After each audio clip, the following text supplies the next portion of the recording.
नमस्ते, शुभ प्रभात। दैनिक जागरण के महत्वपूर्ण खबर में आप सभी का स्वागत है। आज का हमारा चर्चा का विषय है भारत बना एशियाई चैंपियन ट्रॉफी 2024 का विजेता। हम बात करेंगे एशियाई चैंपियन ट्रॉफी के बारे में। कौन है दिल्ली के मुख्यमंत्री? अभी अरविंद केजरीवाल के इस्तीफे के बाद नए मुख्यमंत्री बनी है। कौन बना है इसके बारे में बात करेंगे।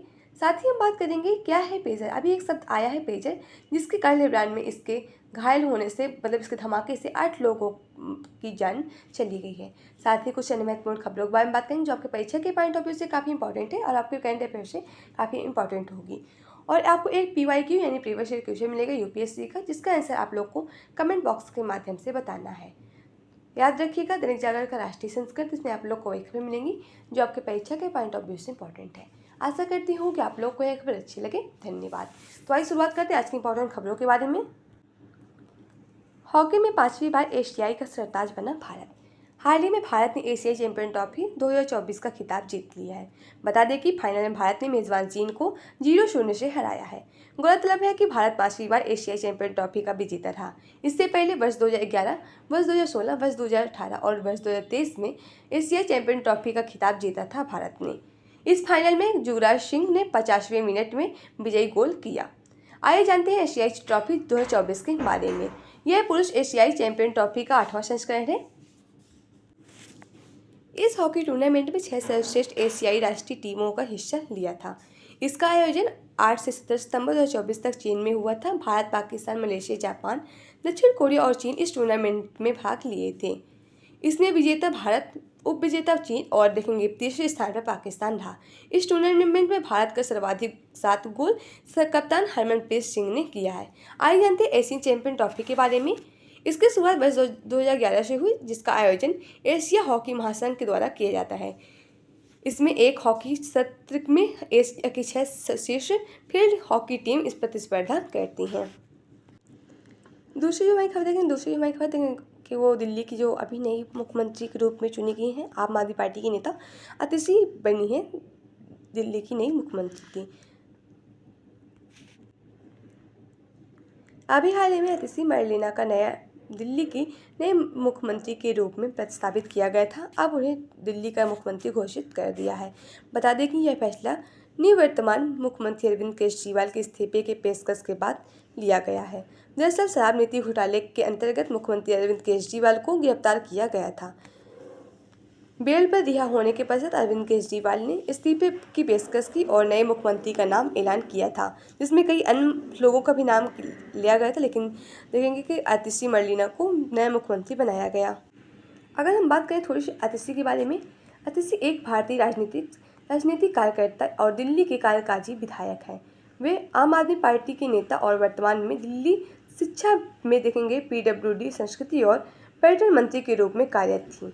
दिल्ली विश्वविद्यालय के प्रोफेसर विजय कुमार सिंह और देखेंगे तृप्ता के घर पर जन्मित अतिशी ने अपनी स्कूली शिक्षा नई दिल्ली के स्कूल पर हुई थी।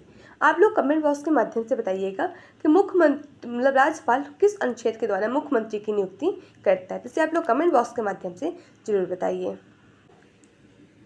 अब देखेंगे अभी लेबनान में हिजबुल्लाह से जुड़े सदस्यों को पेजर देखेंगे। पेजर यानी कम्युनिकेशन डिवाइस से एक सीरियल ब्लास्ट हुए, इसमें से एक बच्ची समेत 8 लोगों की मौत हो गई। वहीं देखेंगे 2700 से ज़्यादा लोग इसमें घायल हुए, जिसमें 200 की हालत काफ़ी गंभीर है। पेजर्स को हैकर करने में हैक करके ब्लास्ट किया गया था। इस हैकिंग के पीछे इसराइल का हाथ होने का दावा किया जा रहा है। हालांकि इसराइल ने इस पर कोई प्रतिक्रिया नहीं की है। लेबनान की वेबसाइट देखेंगे कि लेबनान की एक वेबसाइट है नहरनेट के मुताबिक ईरान के राजदूत मुताबा आमानी भी इस पेजर की विस्फोट में घायल हुए हैं। मतलब इसमें कहा जा रहा है कि इसमें इसराइल कहाँ था, लेकिन इसराइल ने अभी तक में कोई प्रतिक्रिया नहीं दी है। क्या है भाई, इससे पहले आप लोग इसकी तस्वीर देख लीजिए। पेजर किस तरह का होता है, जो लोग नहीं जानते, कुछ इस तरह का होता है। पेजर एक लाइसेंस डिवाइस होता है जिसका देखेंगे उपयोग संदेश भेजने और प्राप्त करने के लिए किया जाता है। यह आमतौर पर स्क्रीन और लिमिटेड कीपैड के साथ आता है। इसकी मदद से संदेश अलर्ट्स को जल्दी से प्राप्त किया जा सकता है। मोबाइल फ़ोन के पहले पेजर्स का इस्तेमाल इसका ही चलन था, लेकिन बाद में देखें धीरे धीरे फ़ोन का इस्तेमाल होने लगा, इसका इस्तेमाल कम हो गया। लेकिन वह हालांकि देखेंगे लेबनान में अभी भी इसका इस्तेमाल किया जा रहा है। हम देख रहे हैं कि इसराइल पे आरोप लगाया। देखिए इसराइल पे आरोप इसलिए लगाया, देखेंगे किससे पहले भी इसराइल ईरान में एक हिजबुल्लाह थे जो हमास के एक प्रमुख राजनीति थे, उनकी भी हत्या हुई थी, जिसका आरोप देखेंगे कि इसराइल पर ही लगाया गया था। देखते इस पर आगे क्या प्रतिक्रिया होती है, इसराइल इस पर क्या कहता है, इसके बारे में आगे हम चर्चा कर लेंगे। तो बढ़ते हैं आज की कुछ अन्य महत्वपूर्ण खबरों के बारे में, जो आपके परीक्षा के पॉइंट ऑफ व्यू से आपके टाइम अफेयर से काफ़ी इंपॉर्टेंट है। देखिए, बुलडोजर न्याय पर 1 अक्टूबर तक सुप्रीम कोर्ट की रोक। कोर्ट ने बुलडोजर एक्शन पर 1 अक्टूबर तक रोक लगा दी है। अदालत ने कहा कि अगली सुनवाई तक देश में एक भी बुलडोजर कार्रवाई नहीं होगी। सड़कों, फुटपाथ, रेलवे लाइसेंस के अवैध अतिक्रमण को इस ऑर्डर से अलग रखा जाएगा। केंद्र ने कहा कि इससे संवैधानिक संस्था इस तरह हाथ नहीं लगा सकती। इस पर अदालत ने कहा कि अगर सुनवाई नहीं हुई तो इसके अगर 2 हफ्ते सुनवाई नहीं हुई तो कोई बादल नहीं फट जाएगा, आसमान नहीं फट जाएगा। आप इसे रोक दीजिए, 15 दिन के बाद में क्या ही हो जाएगा। आप देखेंगे ये जो याचिका दायर की गई थी, जमीयत उलेमा ए हिंद ने 22 अगस्त को यह याचिका दाखिल की थी। जमीयत का आरोप था कि बीजेपी शासित राज्यों ने समुदाय विशेष को निशाना बनाकर बुलडोजर एक्शन लिया जा रहा है। याचिका में देखेंगे एमनेस्टी इंटरनेशनल की एक रिपोर्ट में यह भी कहा गया, इसमें 5 राज्यों में बुलडोजर एक्शन की 8 घटनाओं की देखेंगे कैंप फैक्ट फाइंडिंग है इस पूरी घटना में। मतलब इसमें ये हो रहा है कि मतलब सुप्रीम कोर्ट का आदेश है कि इसे आप रोक लीजिए, इसके हम पूरी जानकारी लेने के बाद ही इस पर कोई हम बात कर सकते हैं। कारण ये है कि देखते हैं कोई एक आदमी एक परिवार से घटना मतलब कोई ऐसे क्रिमिनल वाला काम करता है तो उसके सारे परिवार को इसका भुगतना पड़ता है, भुगतना पड़ता है। उसी पे लेकर सुप्रीम कोर्ट ने कहा कि आप ऐसी कार्रवाई नहीं कर सकते हैं जब तक हम इस पर कोई अभी 15 दिन तक रुकने के लिए बात की। 1 अक्टूबर को इसकी फिर सुनवाई की जाएगी। उन्होंने कहा कि व्यक्ति जब एक ही व्यक्ति ने यह गलत काम किया तो उसके पूरे परिवार को इसका मतलब दोष क्यों मिले, उसको इससे क्यों गुजरना पड़े। नेक्स्ट जो हमारी खबर है देखेंगे कि जो 8वें भारत जल सप्ताह से जुड़ी हुई है। अभी हर नागरिक को जल योद्धा बनना होगा। द्रौपदी मुर्मू का 8वें जल सप्ताह समारोह में राष्ट्रपति ने दी नसीहत, कहा जल स्रोत सीमित नहीं, इस्तेमाल करना जरूरी है। राष्ट्रपति द्रौपदी मुर्मू ने 8वें भारत जल सप्ताह का उद्घाटन किया। इस कार्यक्रम के समावेशी जल विकास और प्रबंधन के लिए साझेदारी तथा सहयोग थीम के साथ हुई थी। यह कार्यक्रम 20 सितंबर तक आयोजित किया जाएगा। इसके दौरान देखेंगे कि बाढ़ प्रबंधन, पेयजल स्वच्छता सहित जल सुरक्षा से संबंधित विभिन्न मुद्दों पर चर्चा होगी। यह कार्यक्रम जल संसाधनों के क्षेत्र में वैश्विक स्तर पर शोधकर्ताओं और विशेषज्ञों और हितधारकों के विचार तथा राय लेने के लिए एक वैश्विक मंच के रूप में काम करेगा। इसमें 40 देशों के प्रतिनिधियों सहित लगभग 4000 लोग इसमें हिस्सा लेंगे। आज की जो लास्ट और अंतिम खबर हमारे देखें 2029 से पहले लागू होगा एक राष्ट्र एक चुनाव। गृह मंत्री अमित शाह और अश्विनी वैष्णव की एक बैठक हुई, जिसमें मतलब देखेंगे कि मोदी की जो 3.0 है उसके 100 दिन पूरे हो गए। मतलब जो तीसरा कार्यकाल है प्रधानमंत्री नरेंद्र मोदी का, उनका 100 दिन इस तीसरे कार्यकाल का पूरा हो गया। उसमें उन्होंने लगे उनके जो अन्य मतलब जो योजनाएं चलाई गई, कितना उसमें कितना कार्य किया गया और कितने उसमें पैसे खर्च किए गए, बजट में क्या क्या योजनाएं थी, मतलब उनके भाषण में घोषणा पत्र में क्या क्या भाषण थी, वो सारी बात बताई गई।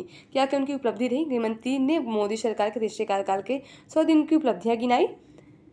इस वर्ग में शामिल देखेंगे समाहित करते हुए विकास व गरीब कल्याण का अद्भुत समन्वय है। मणिपुर में स्थायी शांति के लिए भी मैती व कुकी समुदाय से हो रही है बात, इस पर भी उन्होंने चर्चा की। रेल दुर्घटनाओं की साजिश की आशंका के मद्देनजर तक इस पर जांच मतलब इसके तहत जाकर जांच की जाएगी। देखने वही सारी बात इसमें कही गई है। तो आज की खबर साथ होती है। लास्ट में आपको एक यूपीएससी का सवाल मिलेगा जो आपकी परीक्षा के पॉइंट ऑफ व्यू से इंपॉर्टेंट होगा। इसका आंसर आप लोग को कमेंट बॉक्स के माध्यम से बताना है। आज का जो प्रश्न रहेगा वो अहमद शाह अब्दाली द्वारा भारत पर आक्रमण करने और पानीपत की तीसरी लड़ाई लड़ने तक तत्कालीन कारण क्या था। ये जो क्वेश्चन है आप देखेंगे कि आपके हिस्ट्री वाले सेगमेंट से जुड़ा है, सामान्य अध्ययन के पेपर हिस्ट्री से। इसमें आपको इस प्रश्न से और लेके क्या पढ़ना मतलब किस टॉपिक में आपको बात करना है, तो आप देखेंगे पानीपत की जो लड़ाई हुई उसके बारे में बात करना है और शाह अब्दाली मतलब किस समय शासक कर रहा था उसके बारे में आपको सर्च करके पता करना है। इसका जो विकल्प दिया है वह है कि लाहौर में अपने वायसराय तैमूर शाह को मराठों द्वारा निकाले जाने पर बदला लेना चाहता था। दूसरा विकल्प इसमें दिया जलंधर के निराश गवर्नर अरीना बेगम खान ने उन्हें पंजाब पर आक्रमण करने के लिए आमंत्रित किया था। तीसरा विकल्प यह दिया कि वह चार महल यानी गुजरात, औरंगाबाद, सियालकोट और पलस्कर के राजस्व का भुगतान न कर पाने के लिए मुगल प्रशासन को दंडित करना चाहता था। चौथा विकल्प यह है कि वह दिल्ली की सीमाओं तक पंजाब के सभी उपजाऊ मैदानों को अपने राज्य में मिलाना चाहता था। इसका आंसर आप लोग को कमेंट बॉक्स के माध्यम से बताना है। तो आज के खबर में ऐसा करती हूँ कि आप लोगों को खबर अच्छी लगे। धन्यवाद।